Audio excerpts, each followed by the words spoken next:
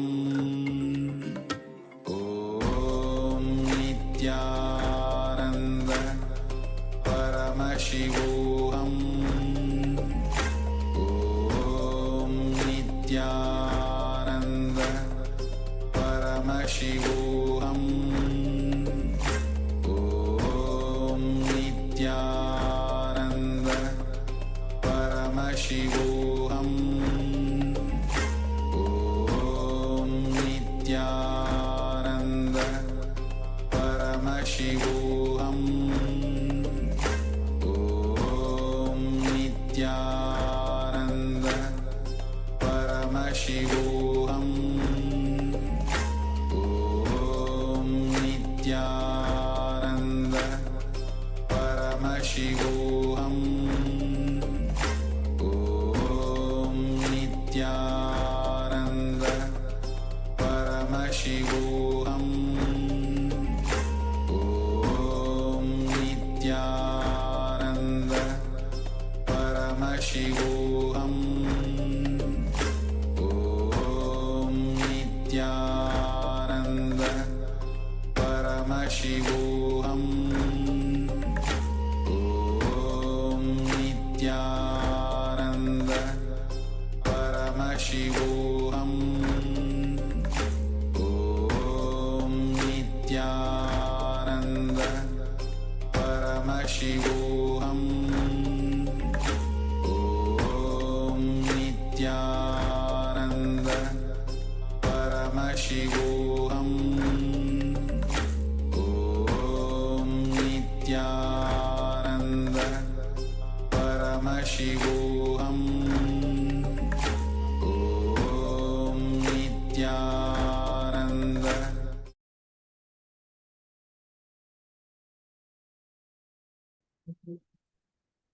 Nithyanandam Paramasukadam Kevalam Jnanamurtim Dvandvatitam Gagana Sadusham Tattvamasyadilaksham Ekam Nityam Vimalamachalam Sarvadi Sakshibhutam Bhavatitam Trigunarahitam Sadgurum Tam Namami.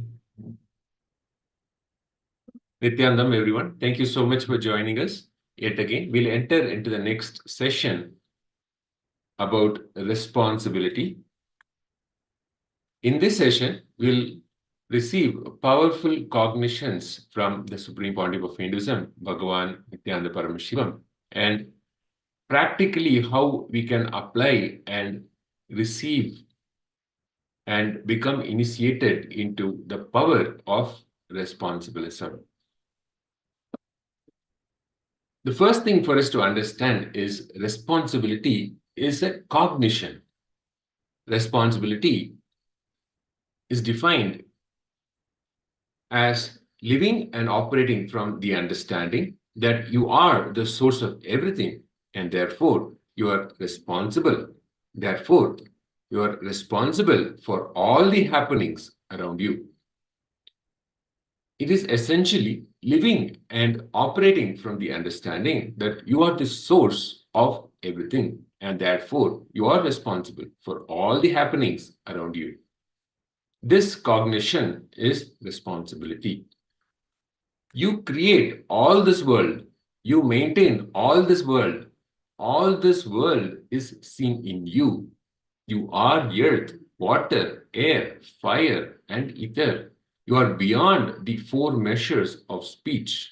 You are beyond the three gunas. You are beyond the three bodies. You are beyond the three times. You are always situated in the Mooladhara. This is from the Ganapati Upanishad, verse 6. You are the being of the three Shaktis. You are always meditated on by yogins. You are Brahma, you are Vishnu, you are Rudra, you are Agni, you are Vayu, you are the sun, you are the moon. You are Brahma, Bhur, Bhuva, Swar. The Ashtavakra Gita, chapter 18, verse 29 says, Yashantasya dahankaro na karoti karoti saha nirahankara dhirena na kinchid akritam kritam. We'll repeat it once again. Yashantasyadahankaro na karoti karoti saha nirahankara dhirena na kinchidakritam kritam. The verse beautifully says, he who feels responsibility within acts even when not acting. But there is no sense of done or undone for the wise man who is free from the sense of responsibility. Let us now understand how to cognize responsibility from this clip of somebody who actually lived and saw firsthand how the Supreme Pontiff of Hinduism, Bhagavan Nithyananda Paramashivoham, radiated responsibilism even at a very young age. Let us watch.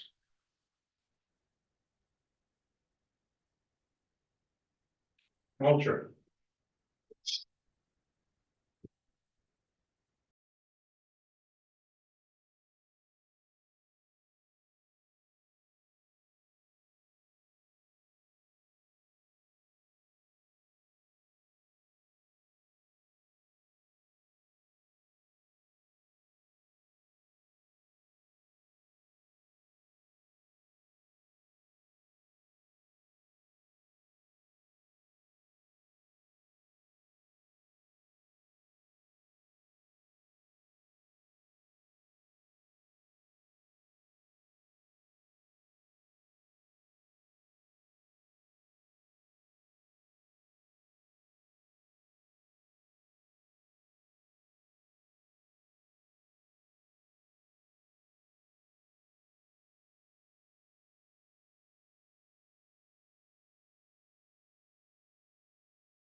Sivachariyar சாமூர் சிவாச்சாரியருடைய மகனாக பிறந்தவன். எங்களுடைய வாரிசு பெரிய குருக்கள் வகைராவை சேர்ந்தவர்கள் நாங்கள். என்னுடைய பெயர் பட்டம் எஸ் ஆலாசிநாத சிவாச்சாரியார். நான் 2 துறையில் இருந்தவன். ஒன்று ஆசிரியராக பணிபுரிந்தவன். அதே சமயத்தில் மூதாதையர்களுடைய ஆன்மீக பக்தியின் காரணமாகவும் எங்களுடைய வம்சாவளியின் காரணமாகவும் கோவிலுக்கு நித்திய கைங்கறி செய்து கொண்டிருந்தேன். அப்படி கடைசியிலே அண்ணாமலையாரிடம் பணி செய்து கொண்டு இருக்கிறேன் ஆன்மீக பணியிலே. அப்படி வழியிலே என்னுடைய மகன்கள் 3 பேரும் இப்பொழுது பணியாற்றி கொண்டு இருக்கிறார்கள். நித்யானந்த சுவாமிகளை பற்றி சொல்ல வேண்டுமானால்,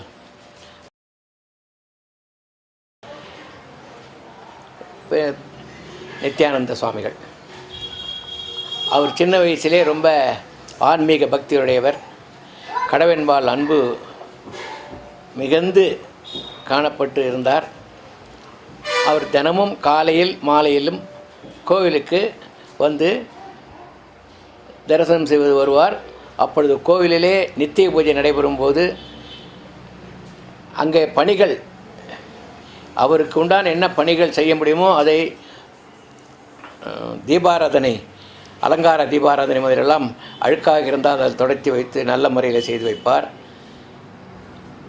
இப்போ கீழே உள்ளே இருக்கிற இதுக்கு தரையை சுத்தம் செய்து வைப்பார். அந்த மாதிரி பலவிதமான அந்த காலத்தில் சிறு வயதிலிருந்தே அவருக்கு ஆன்மீக பற்றோடு செய்து வந்திருந்தார். கோவில்லையும் சில வேலைகளை யாராவது குறை இருந்தால் அவர்களுக்கு பதிலாக இவரும் கிட்ட இருந்து ஆன்மீக பணி செய்து வைப்பார். நைவேத்தியில் கூட வருவது, உடல் அடித்து வருவது, எல்லா பணிகளும் செய்து வந்தார். அதே மாதிரி அர்த்தஜாமத்திலையும் கூட இருந்து அர்த்தஜாமத்திலே பள்ளி அறையிலே அவரும் ஒரு பணியை ஆற்றி சுவாமியை சுமந்து கொண்டு பள்ளியறை முடித்து வைப்பார். இப்படி அவர் பலகாலம் அந்த ஆன்மீகத்துடைய பணியாக இருந்ததினால் அண்ணாமலையார் அருளாலே அவர்களுக்கு மனம் சாந்தி அடைந்து அவருக்கு ஞானோதயம் பெற்று இப்பொழுது பெரிய சுவாமியாக இருக்கிறார். மிக்க மகிழ்ச்சி. அவருடைய ஆசிரமத்துக்கெல்லாம் நான் போயிருக்கேன். அங்கே நல்ல முறையில் மிக நல்ல முறையில் நல்லதாக செஞ்சிருக்கிறார். ஆகவே அவருடைய ஆன்மீக பற்றி மேலும் வளர வேண்டும் என்பது அண்ணாமலையார் அருளை பிரார்த்தனை செய்து கொண்டு அவர்களை வாழ்த்துகின்றேன். அப்புறம் நாங்கள் கோவிலில் வேலைகள் ஏதாவது வீட்டில் ஏதாவது விட்டுட்டு வந்தாலோ இல்லது கோவிலேருந்து ஏதாவது எடுத்துக்கொண்டு செல்லக்கூடிய நைவேத்தியம் மற்ற பொருள்கள் எடுத்துக்கொண்டு செல்ல வேண்டும் என்றாலும் அந்த நித்யானந்த சுவாமிகள் அன்போடு பணிவோடு அதை வீட்டுக்கு எடுத்துன்னு கொண்டாந்து கொடுத்துட்டு திருப்பி கோயிலுக்கு பணிகளை செய்து விட்டு போவார். ஆமாம், அபிஷேகம்லாம் பண்ணாக்கா விடாத பார்த்துட்டு இருப்பார். நல்ல பக்தர். இந்த போற்றி தமிழ் போற்றி அதெல்லாம் பாடுவார் அவர். நல்ல என்ன அதெல்லாம் நல்லா பார்த்து எல்லாம் செய்வார் அந்த காலத்தில். இந்த இது கூட பொக்கிஷத்துலேருந்து பொருள்கள் எடுத்துக்கொண்டு வர்றதுக்கும் அவர் உதவி செய்வார். நகைகள் எடுத்துக்கொண்டு வர்றது, ஆடைகள் எடுத்துக்கொண்டு வர்றது, இதெல்லாம் உதவியாக கோவிலில் உள்ள என்னென்ன பணிகள் அவரால் செய்ய முடியுமோ அத்தனை பணிகளும் செய்து வந்தார். மிக நல்ல முறை. நந்தவனத்தில் சுற்றி இருக்குது. அங்கே அந்த காலத்துலேருந்தே இருந்தது, இப்பயும் இருக்குது. அங்கேருந்து பூ வரும்போதே காலையில் பறித்து எடுத்துன்னு சுவாமிக்கு சாத்துவார், சொல்லுவார், சாப்பிட சொல்லுவார். அதே மாதிரி சாயந்தரத்துலேயும் கொண்டு உற்சவ காலங்களுக்கு காலை மாலை 2 வேளையிலும் சுவாமியோடு கூடையே இருந்து பணிவிடைகளை செய்வதற்கு மறக்க மாட்டார். கூடையே சாமியை நடை ஆரம்பிக்கிறது முதல் உற்சவம் ஆரம்பம் முதல் முடிவு வரை கடைசி வரையில் இருந்து சுவாமியை பள்ளியறையில் சேர்த்து விட்டு தான் வீட்டுக்கு போவார். அந்தளவுக்கு நல்ல குணங்கள். ஆமாம், வீதி உலா உற்சவத்தில் நிறைய பங்கு கொண்டு அது முடியும் வரை இருந்து சுவாமியை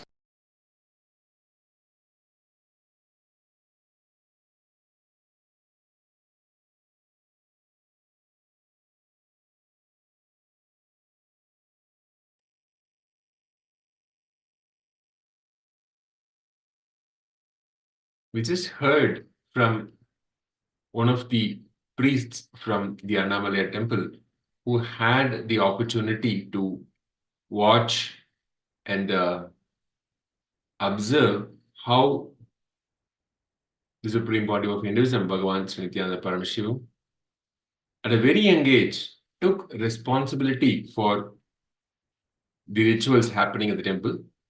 And we heard the priest talk about how every little opportunity he got, he just pitched in. He didn't refuse any work, any task within the temple, right from the early morning rituals all the way to the end until the deities are put to rest. Every little thing, Swamiji was involved and took care of everything. And how he points out that this sense of responsibilism is what allowed Swamiji to experience the ultimate. So beautifully, the person shared how responsibilism was a part of Swamiji's very early life.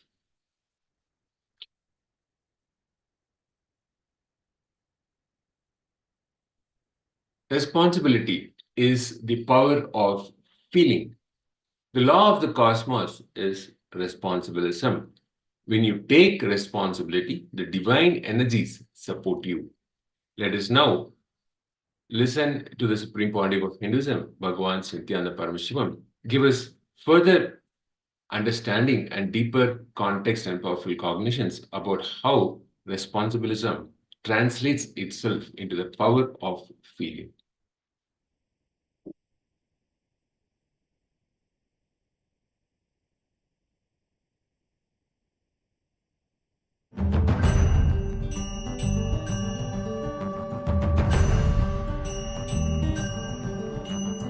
Understand, today, whole evening you will be doing this process of completion, a very powerful process. I'll give you the exact instruction how to do.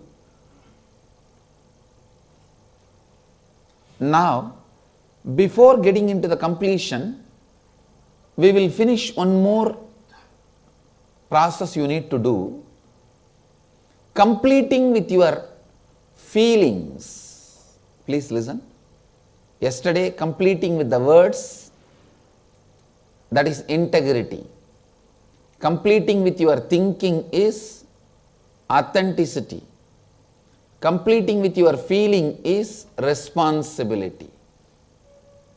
Listen, I am giving you an example.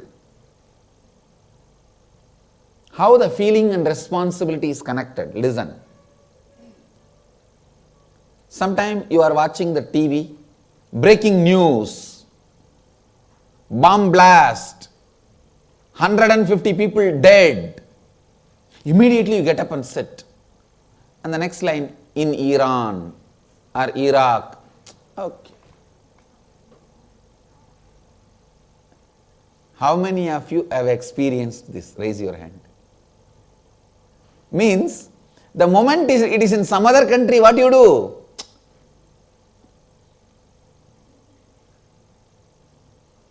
Means, you feel responsible only for what you think as yours. Clear? Only for what you think as yours, you feel responsible. Understand? Expanding that feeling and making you understand you are responsible for everything.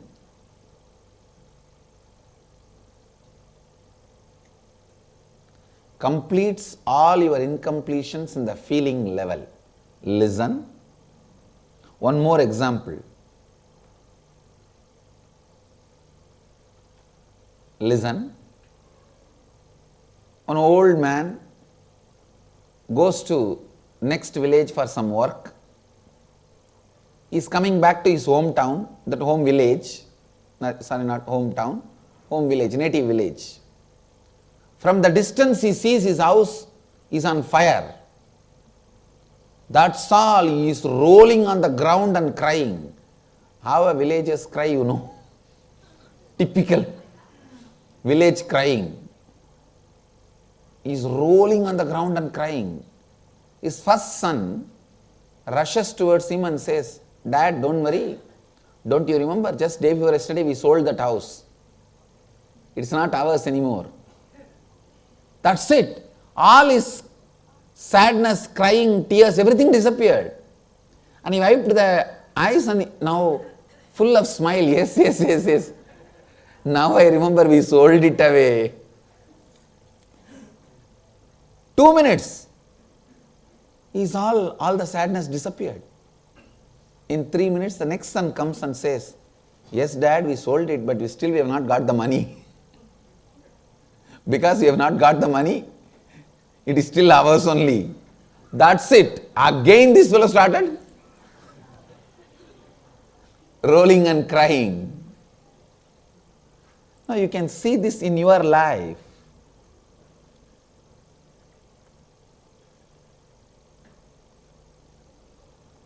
When you think you are not responsible, you don't care. We don't bother.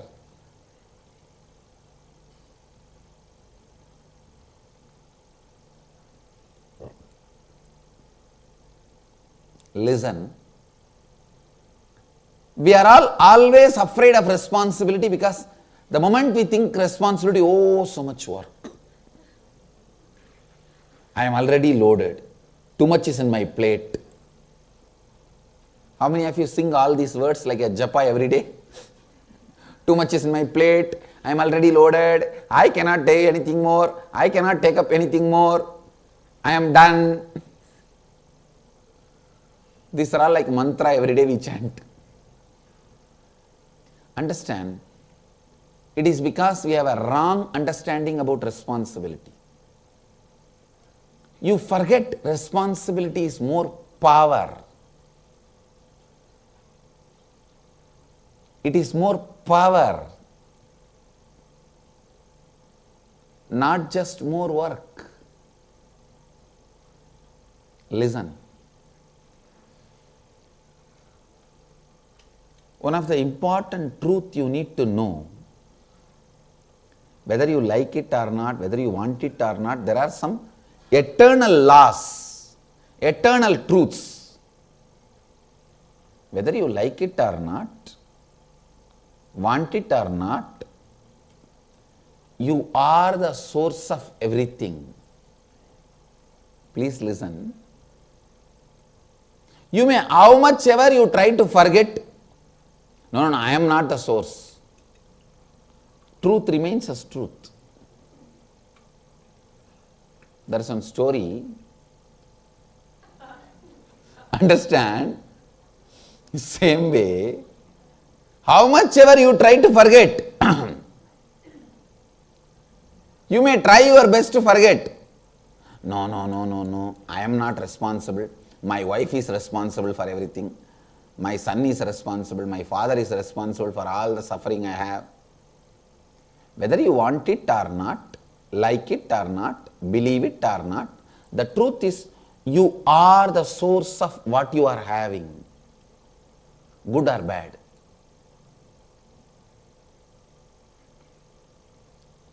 Responsibility means living and responding to life from the truth and understanding that you are the source of everything, therefore you are responsible for all the happenings in and around you.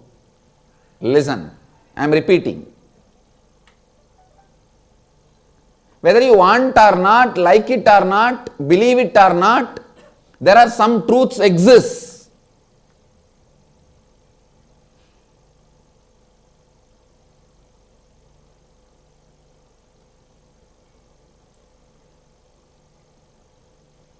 Whether Pope turns atheist or communist turns theist, God exists is the truth. Nothing can be done about it, how much ever you deny. The independent intelligence which runs the cosmos exists.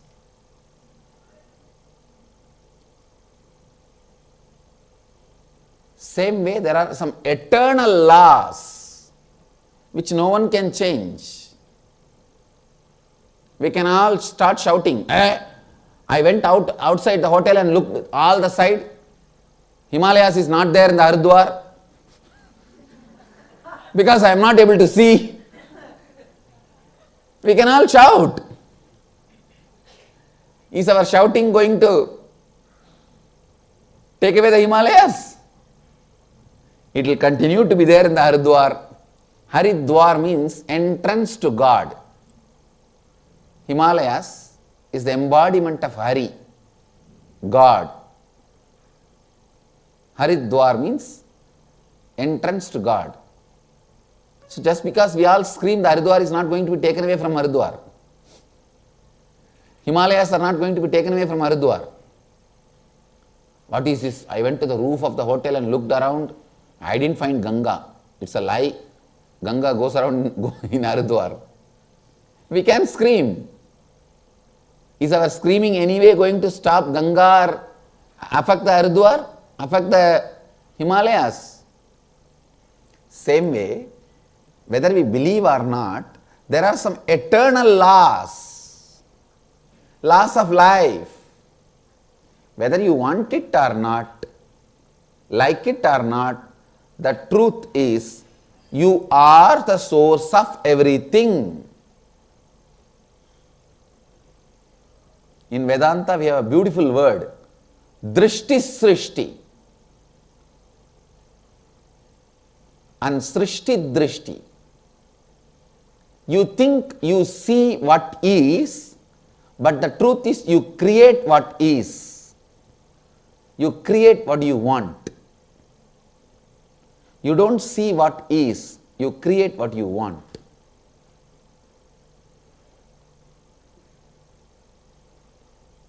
Listen.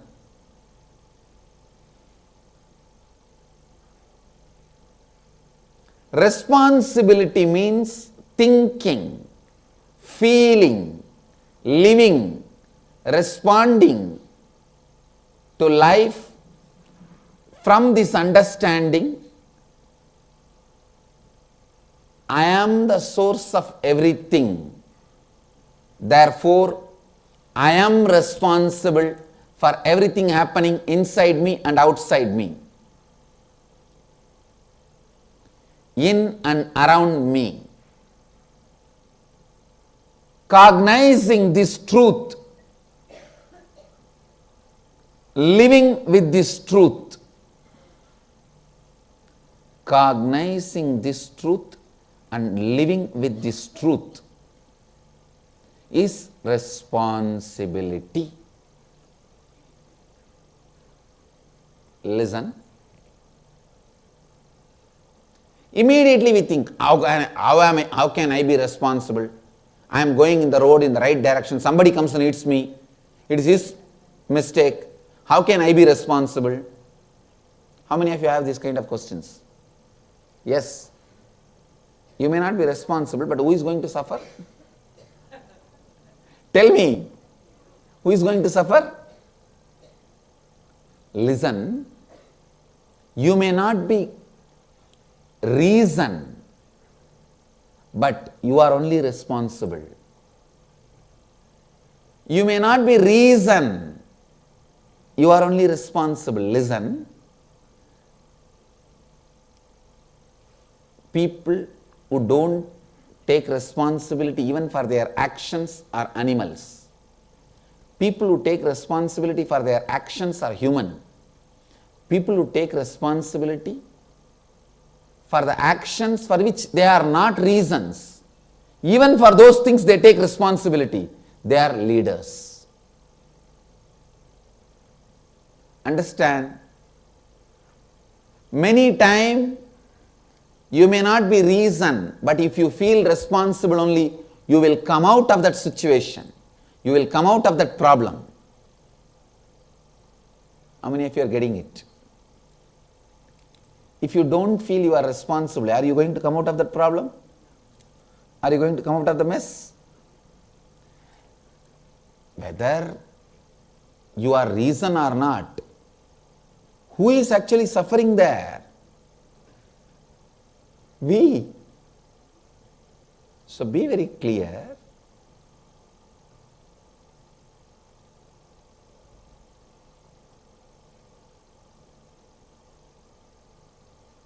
Life, whether you want it or not, believe it or not, like it or not, whether you take it as a good news or bad news, you are source of everything. Whenever you understand that, you cognize it and process, you feel powerful in the life. Whenever you feel you are not responsible, somebody else is responsible, you become powerless, that's all. Truth empowers you. Ignorance makes you powerless. How many of you want to live a powerful life? Then you should take up the truths in your life. The truth is, you are source of everything in and around you.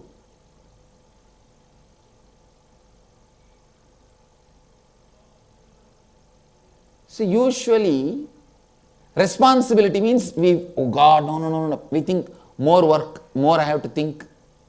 But listen, when you start taking more responsibility, you get more power. The first thing comes to you is more power.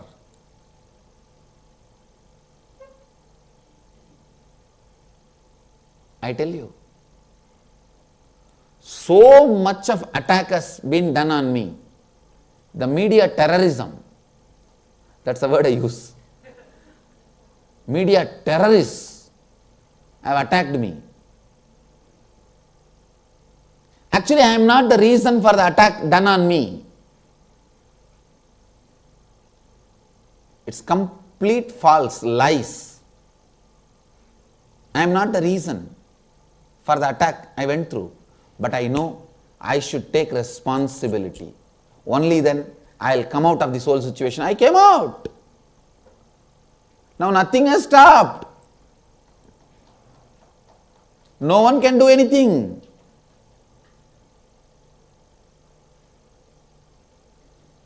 No one is able to do anything. See, all over the world, the mission we took up, we are doing it.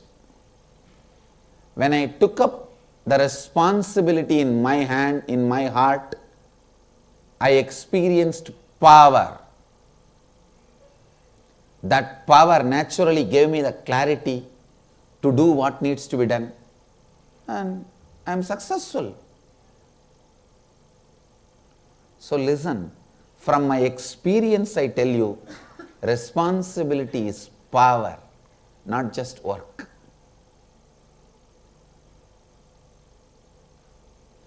I'll give you this as experience. Through this process of completion, I'll give you this as experience.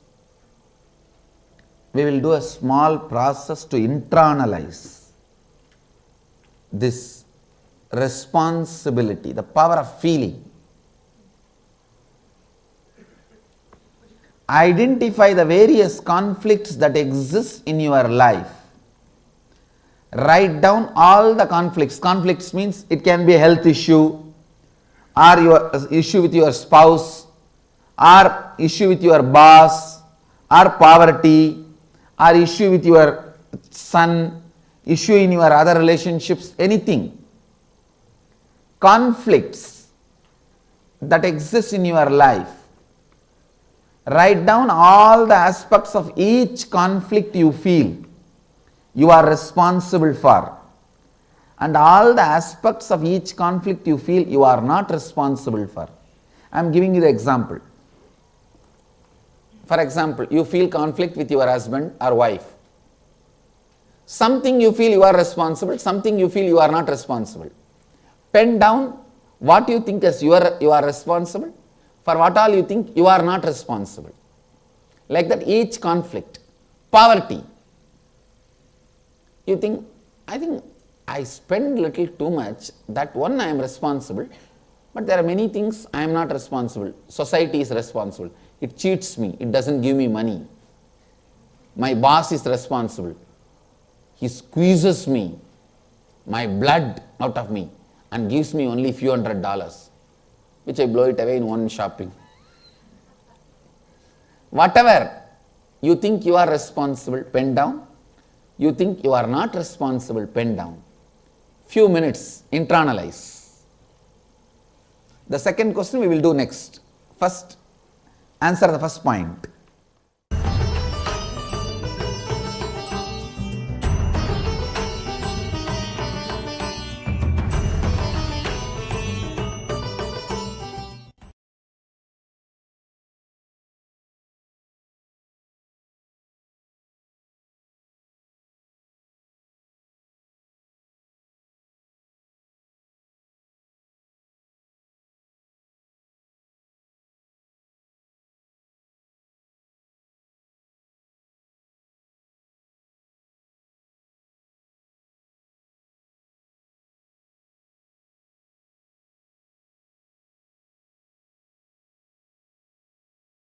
Om Nithyananda Paramashivoham. Om Nithyananda Paramashivoham. Om Nithyananda Paramashivoham. Om Nithyananda Paramashivoham.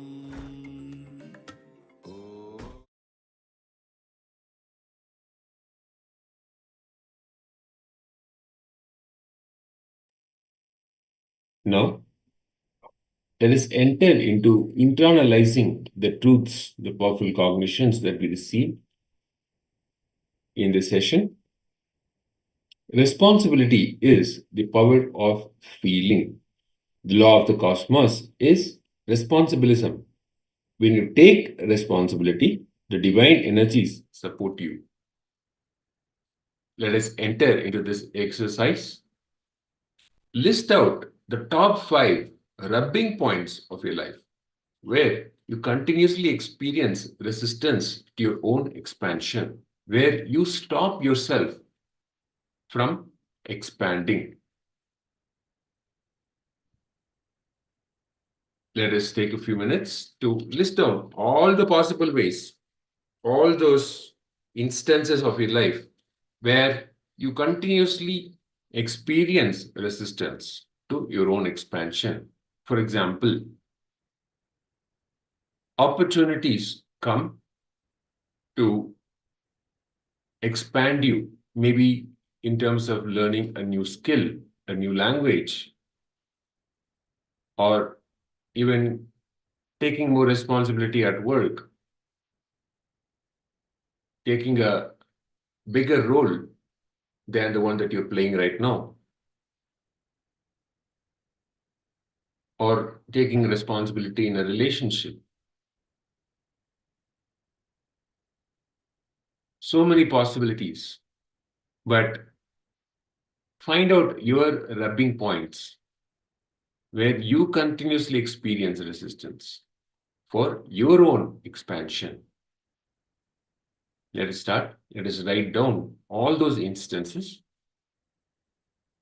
Let us remember and write down all those instances.